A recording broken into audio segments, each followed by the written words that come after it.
A week ago, this was a minor annoyance. Now it's the biggest fight at the entire World Cup, and it just escalated. Because new evidence has landed, new voices have spoken up, and the hydration break debate that everyone thought would quietly fade has instead exploded into something nobody saw coming. The world's best players are now openly turning on it. Top coaches just admitted on camera what they're really using these breaks for.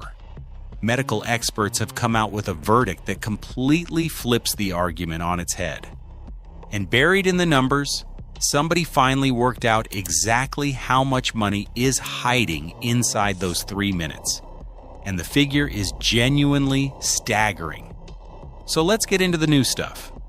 Because the great hydration break debate didn't die down, it took off. And the answer to who's right turns out to depend entirely on who you ask. So let's ask all of them, and follow the trail all the way to the people who never say a word. First, what even is this thing?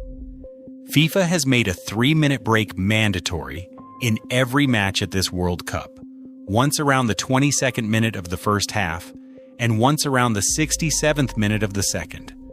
Players take on water and electrolytes, and play stops dead. In effect, every match is now split into 4 quarters, which is something fans of American sports know intimately, and football fans have never seen. Because in 22 previous World Cups, the game has never once had a scheduled, coordinated break in play. Water breaks used to exist only at the referee's discretion, only when it was genuinely roasting. Now they are locked into every single game, hot or not. FIFA calls it part of its commitment to player welfare, says it is backed by experts, and points to the sweltering Club World Cup last year, where the heat genuinely scared people. And that is where our first group enters the debate. Ask the doctors, and FIFA actually looks good. The medical experts are not against the breaks. They think the breaks do not go far enough. Douglas Casa, who runs an institute dedicated to preventing sudden death in sport, said the breaks absolutely need to be longer than 3 minutes, at least 5 minutes, preferably 6 minutes. Mike Tipton, who studies extreme environments at the University of Portsmouth, warned that thanks to climate change, several 2026 venues are likely to blow past the recommended high-risk heat threshold, especially for afternoon kickoffs. So if you ask the people whose entire job is keeping athletes alive in the heat, the verdict is clear. The breaks are necessary, and FIFA should be doing more of them, not fewer. Point to FIFA. But then ask the players, and the mood flips. Netherlands captain Virgil van Dijk said the breaks are interesting, and not in a good way. His issue is that every time the broadcast cuts to a commercial, and he said that is not how he likes it, and it is not great for the neutral fan watching at home.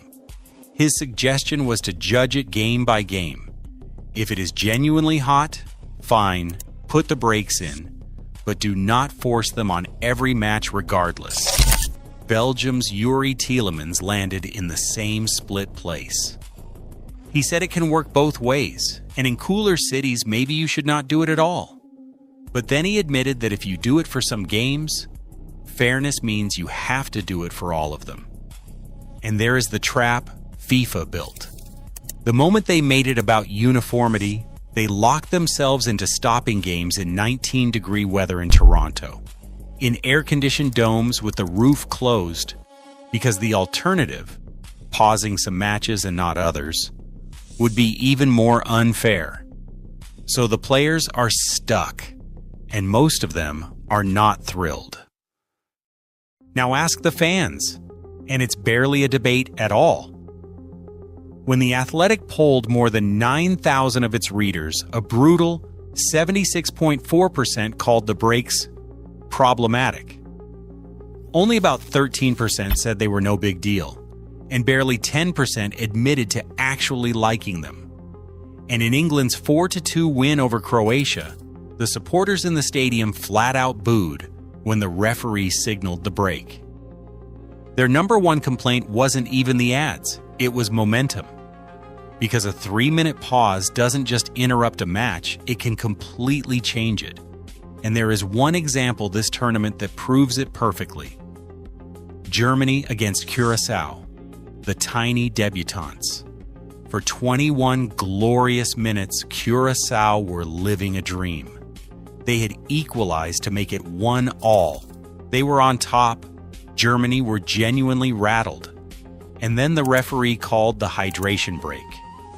Germany's coach gathered his players, settled them down, fixed the problems, and Germany went on to win 7-1.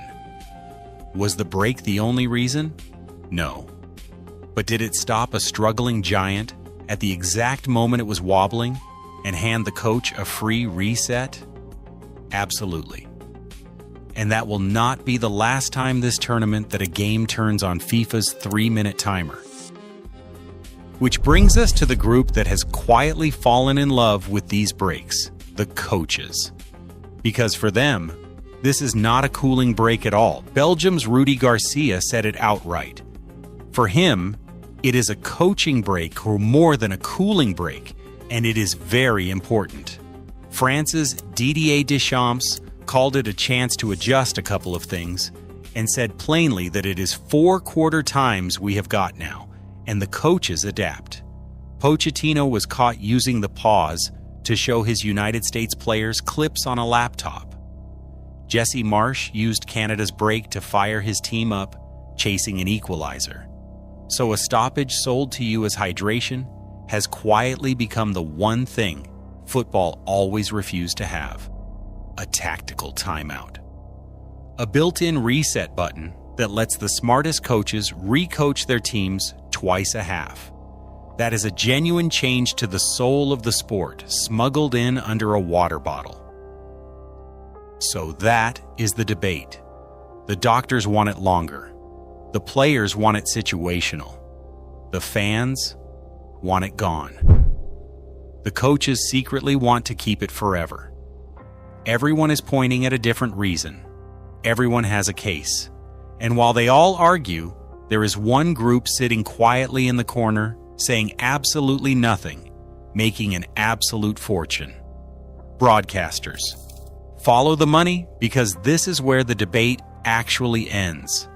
Under the rules, a network can cut to commercials 20 seconds after the break is signaled and has to be back 30 seconds before the restart. Fox in the United States has been cutting to ads every single break. And in the very first match against Mexico and South Africa, it not only ran ads through the break, it came back late, after the football had already restarted, so fans literally missed live World Cup action. And here is the math that explains everything. 6 extra minutes of commercials across 104 matches adds up to roughly 10 hours of brand new premium advertising inventory in the most lucrative TV market on Earth. 10 hours. When asked about its ad inventory, Fox declined to comment. And the thing that gives the whole game away, is that not everyone does it. Telemundo does not run ads through the breaks. Neither do ITV or the BBC. They keep the cameras on the pitch, on the huddles, on the coaches with their laptops, which proves, beyond any doubt, that cutting to commercials was never required by the rule. It was a choice. A very, very profitable choice. So now the real question hangs over the whole tournament. What happens after? Because if there is 10 hours of advertising gold buried inside these breaks, how long before broadcasters start lobbying FIFA to make them permanent? To keep them in every competition, every season, forever. Something that began, genuinely, with the safety of players in dangerous heat, could end up turning football into a 4-quarter, ad-friendly product by stealth. And the most damning question of all, the one nobody at FIFA wants asked out loud. Did anybody actually ask for this? Here's the truth underneath the whole debate. The genius of the hydration break is that everyone can find a reason to argue about it. The heat, the momentum, the tactics, the fairness, and as long as everyone is busy arguing about which reason is the real one, the breaks stay exactly where they are. And the one party that never has to defend them, never has to say a single word, is the one quietly cashing a 10-hour check. That's how you win a debate. You make sure everybody is arguing about everything except your wallet. So where do you land? Are the hydration breaks smart player protection, a sneaky tactical revolution, or just the most expensive water break in history? Drop it in the comments. And subscribe if you want World Cup coverage that follows the argument all the way to the money.